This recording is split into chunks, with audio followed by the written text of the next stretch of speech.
Bonjour, nous sommes le vendredi 13 mai 2016. Voici les titres que nous allons développer dans ce journal. On a souvent l'occasion d'en parler. La réforme territoriale inquiète les élus locaux dans bien des domaines. Les élus des territoires touristiques réunis en congrès à Évian demandent par exemple à ce que les communes classées puissent conserver leur propre office de tourisme. La secrétaire d'État au commerce s'est montrée rassurante à Évian. Et puis autre conséquence de la réforme territoriale, le rapprochement des communes. Au 1er janvier 2017, 6 communes du bassin annécien fusionneront. Les élus et services travaillent à mettre en musique concrètement cette volonté politique. Mais avant, cet appel à témoins dans la région de Chambéry. Un jeune chasseur alpin du 13e BCA a été renversé par une voiture ce vendredi matin. Le choc a eu lieu vers 5h30, route de Châles au niveau de Barbera.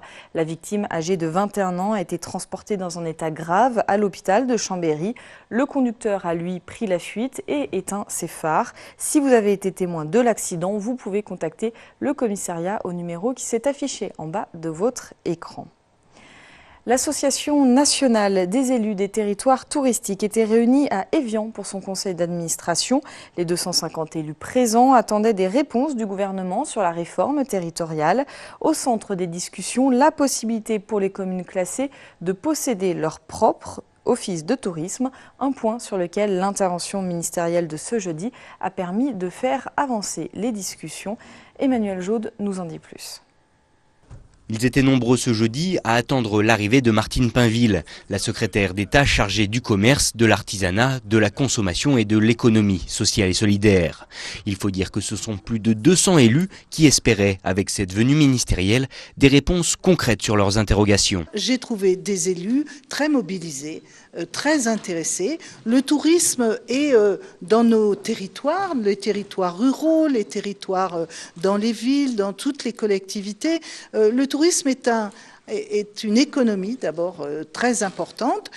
C'est une structuration souvent d'une politique. Et moi j'ai trouvé des élus bien évidemment qui sont en attente, qui posent des questions, mais en même temps qui sont très mobilisés. Au centre des préoccupations, la réforme territoriale et plus particulièrement l'article 68 de la loi NOTRe qui vise à rassembler les offices du tourisme des communes nouvelles en une seule et même structure. Oui, il y a la loi NOTRe, c'est d'un flou excessif. Tout doit être en place pour le 31 décembre et on n'a aucun moyen. On ne sait pas ce qui se passe. L'Interco, il y a eu le changement de ministre, Bellay a repris les gens, alors on va interroger Madame le ministre dès qu'elle arrive. Moi, j'attends beaucoup de choses. On espère beaucoup de choses, mais attendre quelque chose, j'en doute. Pourtant, malgré les incertitudes des élus, Martine Pinville a tenu à rassurer, rappelant lors de ses discours le soutien de l'État aux communes touristiques, fer de lance de l'économie française. Ce sera rétabli dans quelques semaines, je crois que c'est important. On a entendu effectivement les demandes des collectivités, les demandes des villes ou des communes, et donc cette possibilité-là sera rétablie dans quelques semaines. De nombreuses initiatives ont également été présentées ce jeudi afin de développer le tourisme dans tous les territoires. Le but, renforcer la qualité et l'attractivité touristique de la France et miser sur les spécificités géographiques des territoires afin de garder son rang de première destination touristique dans le monde. Décidément, cette réforme territoriale est très présente dans l'actualité à Annecy. Le projet de commune nouvelle est en marche depuis plus d'1 an déjà, après plusieurs contestations de la part d'élus et de citoyens. Puisqu'il n'y avait pas eu de référendum organisé, la fusion des communes aura bien lieu au 1er janvier 2017. Les élus ont mis en place un contrat de service public et des groupes de travail thématiques pour préparer cette fusion. Certains points restent toutefois à définir, dont le nom de cette commune nouvelle. Hier soir, l'ensemble des conseillers municipaux étaient réunis à Métais. Olivia Boisson y était. Dès janvier 2017, Annecy comportera 192 000 habitants. C'est ce qu'ont décidé, ensemble, les 202 élus des 6 communes concernées par la fusion. Les maires d'Annecy, Annecy-le-Vieux, Métais, Cran-Givrier, Sénaux et Pringy se préparent à certains changements qui, selon eux, rendront la vie des citoyens plus confortable. Notre raison d'être, nous, d'élus, c'est de pouvoir dispenser un bon niveau de service public, c'est de pouvoir bien gérer un territoire. Et donc, au fond, c'est vrai que Pour nous, c'est au prix d'une partie, en tout cas, d'effacement politique en tant que cranchevrier. Mais les élus, avec leurs convictions, avec nos convictions, on restera des élus de la future commune nouvelle. Pour l'instant, l'ensemble des équipes élues en 2014 siègent au conseil municipal de la commune nouvelle.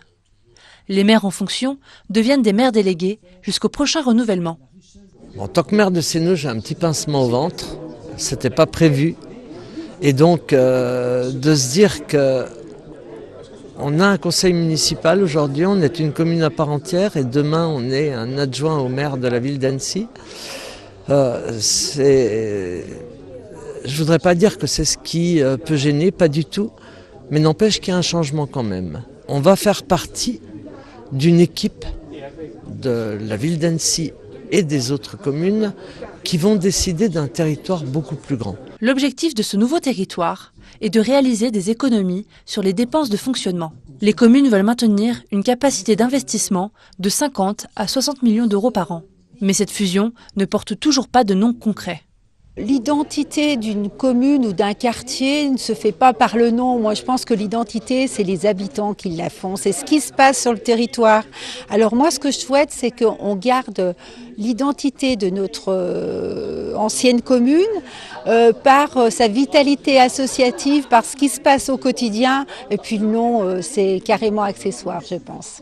On a tout de même 3 ans pour continuer à travailler ensemble, pour peaufiner le projet et pour arriver en 2020 en ordre de marche pour l'avenir. L'adoption définitive du schéma départemental de coopération intercommunale proposé par le préfet de Haute-Savoie, Georges-François Leclerc, aura lieu le 20 juin 2016. On reste dans l'agglomération d'Annecy. Le centre des congrès sur la presqu'île d'Albigny verra-t-il le jour? La question se pose après l'avis défavorable la semaine dernière du commissaire enquêteur. Il avait donc donné un avis défavorable à la demande de déclaration d'utilité publique. Si les opposants au projet avaient évidemment salué cette décision, pour les élus de l'agglomération, porteurs du projet, ces conclusions sont une bien mauvaise nouvelle. Sébastien Germain les a rencontrés. Cela ressemble de plus en plus à une arlésienne. Le projet de centre de congrès de la presqu'île d'Albigny a sérieusement pris du plomb dans l'aile la semaine dernière. Le commissaire enquêteur ayant rejeté la demande d'utilité publique.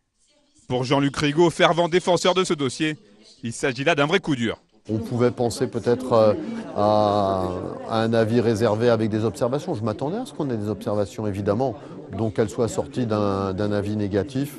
Après, c'est le juge. Moi, je ne conteste pas. Une fois que le jugement est rendu, on en prend acte. Bernard Accoyer, lui, a choisi l'optimisme pour faire face à ce nouveau contretemps. Et le maire d'Annecy-le-Vieux préfère souligner aujourd'hui les points positifs. Il y a 5 points. Commission d'enquête, les commissaires devaient émettre un avis. Il n'y en a qu'un seul où l'avis est défavorable. Mais nous considérons que les arguments sur lesquels les commissaires enquêteurs se sont appuyés ne nous paraissent pas indiscutables. Pour tout dire, ils ne nous paraissent pas tous fondés. Plus que jamais, le projet de centre de congrès d'Annecy semble être dans une impasse. Pour autant, la détermination de ses partisans apparaît sans faille. Il n'est pas question de considérer qu'il devrait être abandonné. C'est un projet magnifique, même ses pires opposants ne le contestent pas. C'est un projet dont nous avons un besoin économique et social et il n'enfreint en rien aucune des lois de la République. Pour rappel, c'est désormais le préfet de Haute-Savoie qui a 6 mois pour se prononcer en faveur ou pas du projet. Après une baisse l'an dernier, le prix du fioul est de nouveau à la hausse de 6% entre janvier et avril. L'association de consommateurs UFC Que Choisir se mobilise donc pour faire baisser la facture des clients. Elle propose aux consommateurs de se regrouper et de lancer un appel d'offres auprès de distributeurs locaux. Pour vous inscrire à cette opération, rendez-vous sur le site choisirsonfioul.fr. Vous avez jusqu'au 20 mai si vous habitez en région Rhône-Alpes. Une fois l'appel d'offres validé, vous avez le choix d'y souscrire ou non. C'est un week-end prolongé qui commence ce soir pour la Pentecôte. Une idée de sortie donc pour aller jusqu'à la fin de ce journal. Les traditionnelles grandes médiévales d'Andilly. 20 ans tout juste que la Forêt des Moulins réunit plus de 500 artistes, 1 millier de figurants et plus de 55 000 visiteurs sur 5 jours. Pour cet anniversaire, plus de 20 heures de spectacle sont prévues. C'est la fin de cette édition. Merci de votre fidélité à l'information sur 8 Mont-Blanc. Merci à toute l'équipe. Lundi, pas de JT. On se retrouve donc mardi. D'ici là, passez une très belle soirée, un excellent week-end.